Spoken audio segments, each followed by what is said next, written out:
ইয়াউমা ইয়াফিরুল মারউ মিন আখিহি ওয়া উম্মিহি ওয়া আবি ওয়া সাহিবাতিহি ওয়া বানিহি।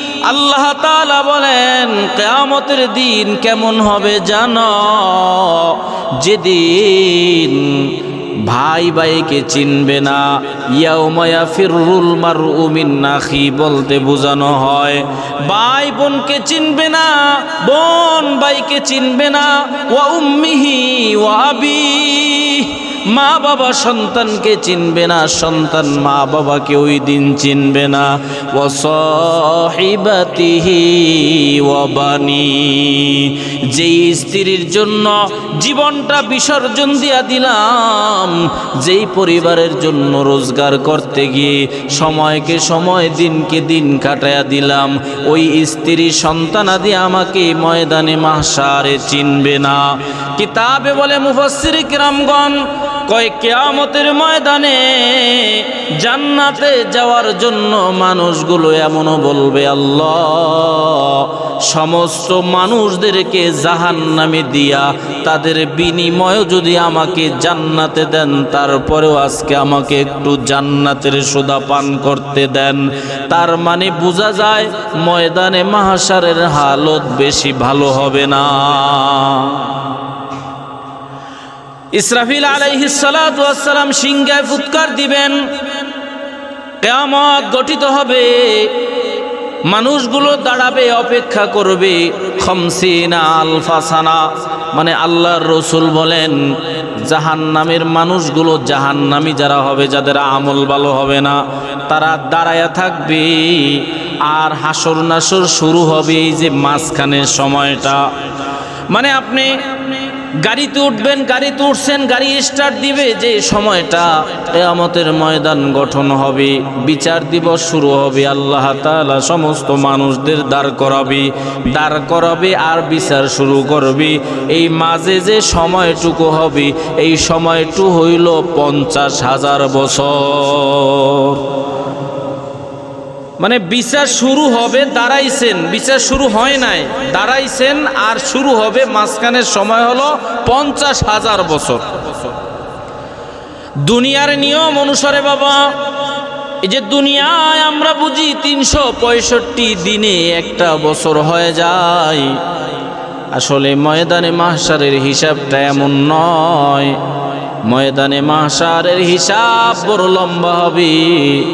আপনার আমার আমল যদি বদআমল নিয়া কবরে যাই, তাইলে কবরের হালত, হাসরের হালত আমাদের ভালো হবে না। আল্লাহ এই কথা বোঝানোর জন্য আমাদের বলেন ইয়াউমা ইয়াফিরুল মারউ মিন আখিহি ওয়া উম্মিহি ওয়া আবি ওয়া সাহিবাতিহি ওয়া বানি। তোমরা যারা দুনিয়ায় ভাই ভাইয়ের জন্য কত কিছু করলা, ভাইয়ের জন্য বোন কত কিছু করলো, মায়ের জন্য সন্তান করলো, সন্তানের জন্য মা বাবা করলো, স্ত্রীর জন্য পরিবার পরিজনের জন্য তুমি যে সম্পদ কামাইতে নিজের জীবনটা বিলাইয়া দিছ, এই মা বাবা সন্তান আদি এমনকি স্ত্রী ভাই বোন কেউ কাজে আসবে না। ওই দিন কাজে আসবে শুধু আপনার আমার নেক আমল। ওই দিন আমাদের কাজে লাগবে নেক আমল। ভাইয়ের আমার, আল্লাহ পাক রব্বুল আলামিন কুরআনুল কারীমে এই যে ঘটনাগুলো আমাদের জানায়া দিতেছে, কারণ হইল আমাদের সতর্ক হওয়া লাগবে। জান্নাতীরা তো জান্নাতে চলে গেল, জাহান্নামীদের সিদ্ধান্ত হয়ে গেল জাহান্নামে যাবে। এখন জাহান্নামী যারা আছে তারা আল্লাহর কাছে বলবে, আল্লাহ আমরা তো জাহান্নামে চলে এসেছি, আমার পাশে যে ভাই বোন ছিল তাদেরকে তো দেখতেছি না। জান্নাতীরাও খুঁজবে যাদের সাথে আমরা একসাথে ব্যবসা করেছি, একসাথে বসবাস করেছি, আল্লাহ তাদের সাথে একটু দেখার ব্যবস্থা করে দেন। হাদিসে রসুল বলেন কিয়ামতের ময়দানে জান্নাতে যাওয়ার আগ পর্যন্ত কেউ কাউকে চিনবে না, তবে জান্নাতে গিয়া কেউ কাউকে ভুলবে না। জান্নাতে যাওয়ার পর সবাইকে স্মরণ এসে যাবে। আল্লাহ তাআলার কাছে যখন দাবি জানাইবে, আল্লাহ আমার ভাই আমার বোন আমার ব্যবসা বাণিজ্য করনেওয়ালা পার্টনারকে তো আমি দেখতেছি না।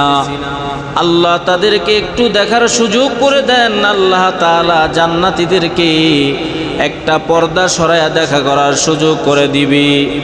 আল্লাহ তাআলার হুকুমে জান্নাতীরা প্রশ্ন করবে জাহান্নামীদেরকে, ও জাহান্নামী, মা সালাকাকুম ফি সাকর, একসাথেই তো চলছি, তোমরা আজকে জাহান্নামে কেন, তোমাদের কারণ কি?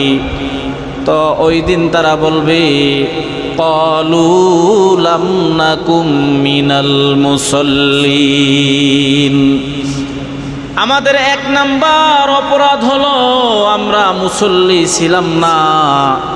মুসল্লি না থাকার কারণে আমাদের অবস্থা আজকে জাহান্নামের এই ভয়াবহ শাস্তি ভোগ করা লাগি।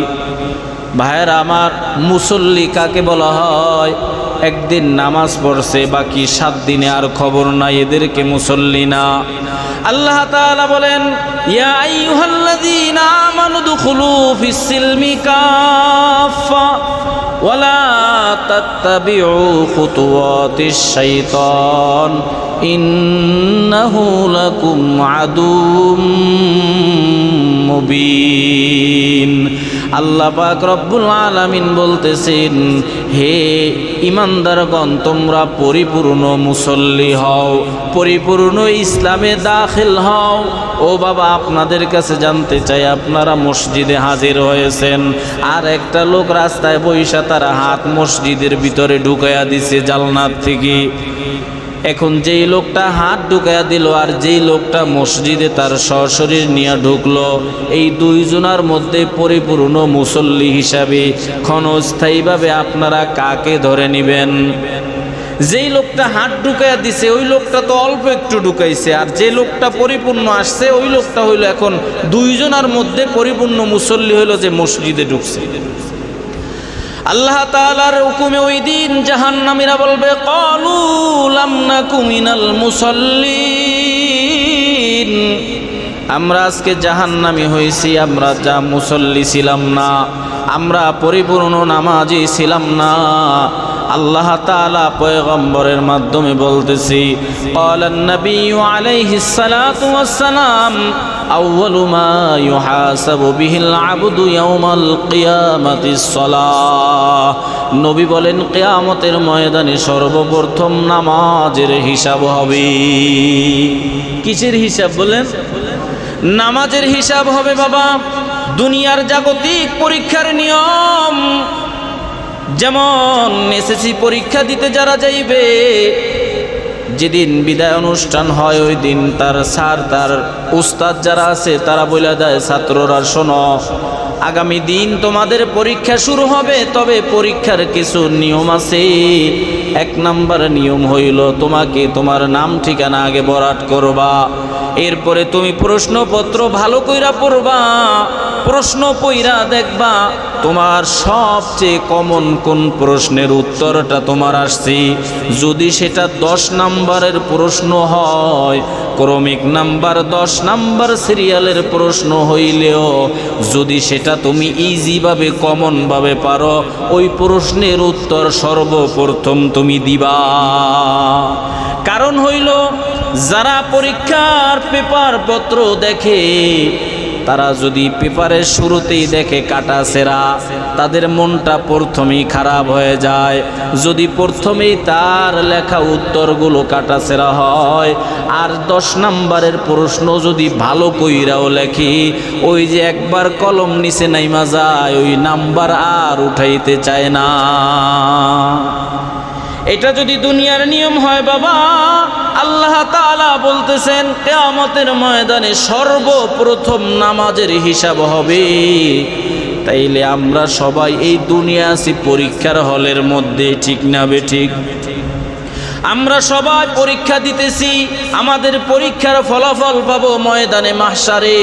ময়দানে মাহশারে পরীক্ষার ফলাফল পাওয়ার জন্য এই দুনিয়ায় যতদিন আছি পরীক্ষার উত্তরগুলো সঠিকভাবে দেওয়া দরকার আছে না নাই? খালি খাইলাম আর ঘুমাইলাম, এটা আমার দুনিয়ার হায়াতে জিন্দিগি না। আপনার আমার হায়াতে জিন্দিগি হবে রিজালুল্লাহ। আল্লাহকে রাজি খুশি করা যায় কিভাবে, সেইভাবে আমাদের কাজগুলো করা। আল্লাহ পাক রব্বুল আলামিন বলতেছেন, কুল্লু নাফসিম বিমা কাসাবাত রহিনা। যার যার কৃত কর্মের জন্য মানুষগুলোকে আলাদা করা হবে।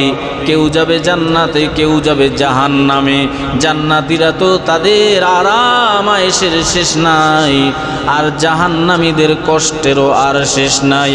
ওই দিন আল্লাহকে বলবে, আল্লাহ জীবনে আর একটাবার সুযোগ দেন, আমি দুনিয়ায় যাব, এইবার কথা দিয়া যাব, আর আপনার কথার অবাধ্য হব না। আল্লাহ তাআলা বলবে, ক্বালু বালা, আজকে আর সেই সুযোগ নাই। তোমাদেরকে কোরআন দিয়েছি, নবী পাঠাইছি, নবীর মাধ্যমে তোমাদেরকে কোরআনের বাণীগুলো শোনাইছি, এরপরেও তোমরা সঠিক পথ খুঁজে নিতে পারো নাই। এবার যাও তোমরা সাকর নামক জাহান্নামের আযাব ভোগ করতে থাকো। ভাইয়ের আমার, আমরা যারা নামাজ রোজা কম করি, একটু কম করি মনে করেন, এখানে তো যারা আসছেন সবাই নামাজ রোজা করেন, যারা নামাজ রোজা করে না ওই লোকটাও কিন্তু জাহান্নাম চায় না। যে লোক নামাজ পড়ে না ওই লোকটা জাহান্নামে যাইতে চায় না, ও আরো জান্নাতে যাইতে চায় বেশি। অথচ আল্লাহ তাআলা বলেন, জান্নাতে যাইতে হইলে তোমাকে সর্বপ্রথম যে জিনিসটা খেয়াল রাখতে হবে, ওই যে পরীক্ষার প্রশ্ন আসছে, যে প্রশ্নগুলো তোমার কোনটা কমন বাজি। এক নম্বরে আল্লাহর রাসূল বলেন, আউয়ালু মা ইউহাসাবু বিহিল আবদু ইয়াউমাল কিয়ামাতিস সালাহ। কিয়ামতের দিন সর্বপ্রথম নামাজের হিসাব হবে। এখন আমাদের নামাজগুলো সুন্দর করা দরকার আছে না নাই? আল্লাহ তাআলা মুমিনের 7টি গুণ, এর মধ্যে এক নাম্বার বলতেছে, কদ আফলাহাল মুমিনুন আল্লাযীনা হুম ফি সালাতিহিম খাশিউন। আল্লাহ তাআলা বলেন, তারা হলো সফল যারা হলো মুমিনের 7টা গুণে গুণান্বিত হয়। তারা সফল হয়ে গেল। এক নাম্বার গুণ হইল আল্লাযীনা হুম ফি সালাতিহিম খাশিউন। মুমিন যখন নামাজের মধ্যে দাঁড়ায়, তখন তাদের কলবের মধ্যে জাহান্নামের ভয় নিয়ে দাঁড়ায়। মুমিন যখন নামাজ পড়ে তখন তাদের কলবের মধ্যে আল্লাহর ভয় নিয়ে দাঁড়ায়। কিন্তু আমরা নামাজ পড়ি যারা, কম বেশি মানে সবাই না, আমরা কম বেশি নামাজে দাঁড়াইলে পরে রাস্তা দিয়ে একটা গাড়ি গেলে ওইটাও ছাড় পায় না। নামাজে দাঁড়াইছে, একটা মশায় কামড় দিছে, মশাটাও ছাড় পায় না। কি এমন নামাজি আছে না নাই? অথচ হযরতে আলী রাদিয়াল্লাহু তাআলা আনহু জিহাদের ময়দানে গেলেন। যুদ্ধে গিয়া যখন কাফেরদের মোকাবেলায় তরবারি চালাইতেছি, এমন সময় দূর থেকে আলীর পায়ের মধ্যে একটা তীর আইসা ঢুকে গেল। হযরতে আলী রাদিয়াল্লাহু তাআলা আনহু অসুস্থ হওয়ার পরিকল্পনা। হযরতে আলীকে তীর বের করার জন্য সাহাবায়ে কেরামগণ টানতেছে। হযরতে আলী চিৎকার মেরে বলতেছে, ভাই তোমরা যখন তীর টান দাও তখন আমার কলিজায় আঘাত লেগে যায়, আমি সহ্য করতে পারতেছি না। আল্লাহর রাসূল বলতেছে, এই সাহাবায়ে কেরামগণ তোমরা অপেক্ষা করো, নামাজের সময় পর্যন্ত অপেক্ষা করো। নামাজের যখন আযান হয়ে গেছে, সাহাবায়ে কেরামগণ নামাজে দাঁড়ায় গেছে। আল্লাহর রাসূল এক সাহাবীকে বলে দিল, ও সাহাবী তুমি নামাজে পরে দাঁড়াইবা। নামাজে আমরা যখন দাঁড়াবো তখন আলীর পা থেকে তীর টান দিয়া বের করবা। নামাজ শেষ হয়ে গেল, হযরতে আলীর পায়ে দেখে তীর নাই। সাহাবায়ে কেরামগণ বলতেছে, আলী রে তোমার পায়ের তীর নিয়ে তুমি নামাজে দাঁড়াইছো, তীর কোথায় গেল? সাহাবী বলতেছে আমি টান দিয়া বের করেছি। আলী রে, তুমি কোনো কষ্ট পাও নাই? কয় আল্লাহর জাত ও সিফাতের কসম খেয়ে বলতেছি, আমি যখন নামাজে দাঁড়াইছি তখন আমার পা থেকে তীর বের করেছে, আমি মুহূর্তের জন্য কোনো কষ্ট অনুভব করি নাই। সুবহানাল্লাহ বলেন। তার মানে তাদের নামাজ কেমন ছিল? নামাজে দাঁড়াইছে যে তীর বের করতে পারে না, নামাজে দাঁড়াইছে ধ্যান খেয়াল খুশুখুজু আল্লাহর উপরে চলে গেছি, তার তীর বের করেছে আলী টের পায় না। আর আপনার আমার নামাজে দাঁড়াইলে পরে একটা মশায় যদি কামড় দেয়, মশাটাকে নামাজের মধ্যে আগে মারি। এই হইল আপনার আমার নামাজ। আর সাহাবায়ে কেরামদের নামাজ কেমন ছিল? আপনি আমি বলতে পারি সাহাবায়ে কেরামদের যুগ তো ভালো যুগ ছিল। ভাইয়ের আমার, একটা কারগুজারি শোনেন, এক অলি বুজুর্গদের আমলের ঘটনা। একটা রাস্তা দিয়ে মানুষ যাইতে পারতো না, ওই রাস্তা দিয়ে মানুষ যে যাইতো ডাকাত দল দইরা তাদেরকে কতল কইরা দিত, আর তার কাছে যা সম্পদ ছিল সব নিয়ে যাইত। ঠিক এমনই একটা ঘটনা আজকে ঘটতেছে। উটের পিছে সোয়ারি হইয়া আল্লাহর এক বান্দা রওনা দিয়েছি। পথিমধ্যে এক লোক হাত জাগায় বলতেছে, ভাই রে, আমি আপনার সাথে একটু যাইতে চাই, আমি পথ ভুলে গেছি, আমাকে নিয়ে যান, আমি অমুক গোত্রে যাব। উটের পিছে যখন নিল, নেওয়ার পরে বলতেছে, ভাই আপনি কোন রাস্তা দিয়ে যাবেন? কয় আমি এই রাস্তা দিয়ে যাব। কয় এই রাস্তা দিয়ে গেলে তো দেরি হইবে, আমার কাছে একটা পথ আছে, ওই রাস্তা দিয়ে গেলে আপনি তাড়াতাড়ি যাইতে পারবেন। আরও একটা লাভ হইল, আপনার উটের খাবার এই রাস্তায় আছে। যেহেতু দুইটা পথ, দুইটা লাভ দেখা দিল, আল্লাহর বান্দা রওনা দিছে অচেনা পথে। অচেনা পথ কিছু দূর যাওয়ার পরে দেখতেছে পথ জঙ্গলে গিয়া শেষ হয়ে গেছে, আর পথ নাই। পিছনে আরোহী যে ছিল লাভ দিয়া নাইমা বলতেছি, এই তুমি নিচে নামো, এই পথ দিয়ে আর সামনে কোথাও যাওয়া যায় না, তুমি নিচে নামো, তোমার সাথে যে সম্পদ আছে সম্পদগুলো আমাকে দাও, না হয় তোমাকে কতল করে ফেলা হবে।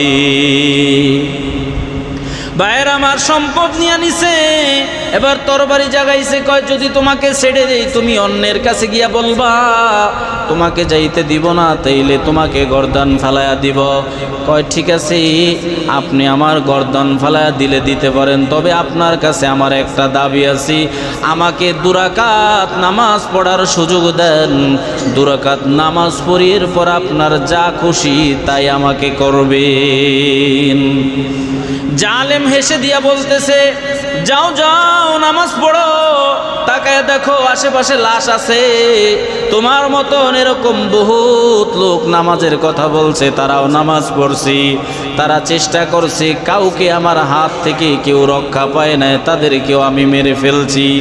এবার আল্লাহর বান্দা নামাজে দাঁড়াইয়া শুধু আয়াতে কারিমা পড়তেছে, বাংলা অর্থ হলো, আল্লাহ আমার জন্য আপনি যথেষ্ট, মান্নাহুল মাওলা ফালাহুল কুল।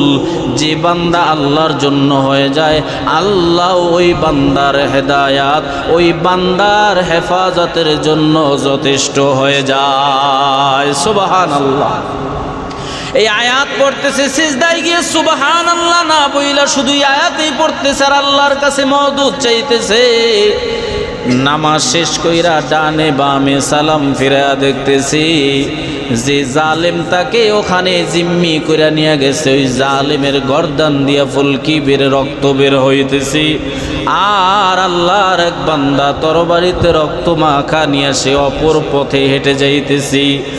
বলতেছে, আপনি কে? আমাকে এই মুহূর্তে এত বড় সুযোগে আমাকে হেফাজত করলেন?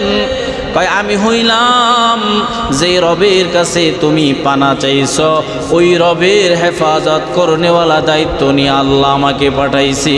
তোমাকে নামাজ আর আল্লাহ তাআলার কাছে চাওয়ার কারণে আল্লাহ তোমাকে রক্ষা করেছে। এজন্য ভাইয়েরা আমার, আমাদের নামাজগুলো যদি ওই নামাজ হয় যেই নামাজ ইন্না ইন্নাস সালাতা তানহা আনিল ফাহশাই ওয়াল মুনকার, নামাজ খারাপ কাজ থেকে অবশ্যই আপনাকে বিরত রাখবে। তবে আমাদের সমাজে আমার কথা আমি বলতেছি, আপনার থেকে আপনি মিলাইবেন। আমি নামাজ পড়ি, আমার দ্বারা গুনাহ হয়। আপনি নামাজ পড়েন, আপনার দ্বারা অপর ভাই ক্ষতি পায়। আপনি নামাজ পড়েন, অপরের ক্ষতি হয় আপনার দ্বারা। তাইলে আল্লাহ তাআলা যে কোরআনে বলছে নামাজ খারাপ কাজ থেকে ফিরাবে, তাইলে আসলে কি কোরআনের আয়াত মিথ্যা নাকি বলেন? সবাই বলেন মিথ্যা। কোরআনের আয়াত কোনোদিন মিথ্যা হতে পারে না বাবা। নামাজও পড়ি, আমরা খারাপ কাজও করি, তার মানে বুঝে নিতে হইবে এখনো ওই নামাজ আমাদের হয় নাই যেই নামাজ আমাকে সমস্ত খারাপ কাজ থেকে ফিরাবে। ঠিক না বেঠিক? ভাইয়ের আমার, নামাজের মধ্যে আল্লাহর কাছে চাইলে আল্লাহ কোনোদিন ফিরিয়ে দেয় না। বলে কেউ যদি 5 ওয়াক্ত নামাজ গুরুত্ব সহকারে আদায় করে, আল্লাহ তাআলা তাকে দুনিয়ায় 5টি পুরস্কার দেয়। 1 নাম্বার হইল তার রিজিকের অভাব দূর কইরা দেয়। সুবহানাল্লাহ বলেন। ভাইয়ের আমার, আমরা দুনিয়ায় যে যা কিছু করি না কেন সব রিজিকের তাড়নায় করি। কেউ যদি গুনাহ করে ওটাও দেখবেন, সব হিসাব মিলায় দেখবেন মিথ্যা কথা বলছে তার রিজিকের জন্য। হারাম রোজগার করছে এটাও তার রিজিকের জন্য। অথচ আল্লাহর রসুল বলেন কেউ যদি নামাজের হেফাজত করে, 5 ওয়াক্ত নামাজ গুরুত্ব সহকারে আদায় করে, 1 নাম্বার হইল তার রিজিকের অভাব দূর করে দিবেন কি বাবা। 2 নাম্বার হইল কেউ যদি নামাজের মতন নামাজ পড়া আল্লাহর কাছে দাবি করতে পারে, আল্লাহ তাআলা তার কোনো চাওয়া পাওয়ার ঘাটতি রাখে না। আমরা তো কত কিছু আল্লাহর কাছে চাই, আল্লাহ আমাদের দেয় না। কারণ কি? কারণ হইল আমাদের সেই জবান, আমাদের সেই হাত, সেই জবান আজও পর্যন্ত পুত পবিত্র করতে পারি নাই। তাইলে 5 ওয়াক্ত নামাজ আমাদের পড়া লাগবে কি লাগবে না বলেন? 5 ওয়াক্ত নামাজ আমাদের পড়তে হবে বাবা। 5 ওয়াক্ত নামাজ পড়লে আমাদের লাভের মধ্যে বহুত লাভ আছে। কেউ চায় না মরণটা আমাদের জাহান্নামী বান্দাদের মতো হোক, কেউ চায় না মরণটা আমাদের আযাবে হোক। আল্লাহর রসুল বলেন কেউ যদি 5 ওয়াক্ত নামাজ গুরুত্ব সহকারে আদায় করে, অমন বান্দার মৃত্যুটা ওলিদের মতো, নবী আউলিয়া কেরামদের মতো স্বাভাবিক আসানে মৃত্যু হবে। তাহলে মৃত্যুটা যদি আমাদের ভালো হয়ে যায় তাইলে আমাদের আর কোনো কষ্ট নাই। কেউ যদি 5 ওয়াক্ত নামাজ গুরুত্ব সহকারে আদায় করে, ময়দানে মাহশারে অমন বান্দাকে আল্লাহ তাআলা আমলনামাটা তার ডান হাতে আল্লাহ দিয়া দিবে। কিছু কিছু জিনিসের কিছু কিছু অ্যান্সার পাওয়া যায় নমুনা দিয়া। নির্বাচনে দাঁড়াইছে, 2 পক্ষে মানুষ নির্বাচন করে। 2 পক্ষের মধ্যে যখন অফিসার ঘোষণা দিবে, ঘোষণা দেওয়ার আগেই যেই এজেন্টওয়ালারা ঠইগা গেছে তারা আগে মুখ মলিন কইরা চলে আসে, আর যারা ঠগে নাই, যারা জিতছে তারা বাইরে আর না বললেও একটু মুস্কি হেসে দেয়। এই হাসার অর্থ হইল তারা জিতছে। আল্লাহ তাআলা ইঙ্গিত দেয় ময়দানে মাহশারে যারা ডান হাতে আমলনামা পাইবে তাদের আর কোনো কষ্ট নাই। সুবহানাল্লাহ বলেন।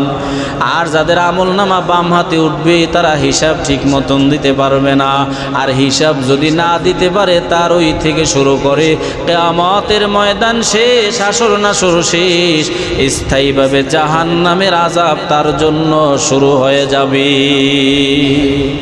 আল্লাহ আমাদের সবাইকে জান্নাতি বানায় দেখ বলি আমিন। জান্নাতি হওয়ার জন্য আমাদের যে কাজগুলো আছে এই কাজগুলো করার তৌফিক আল্লাহ দান করুক বলি আমিন।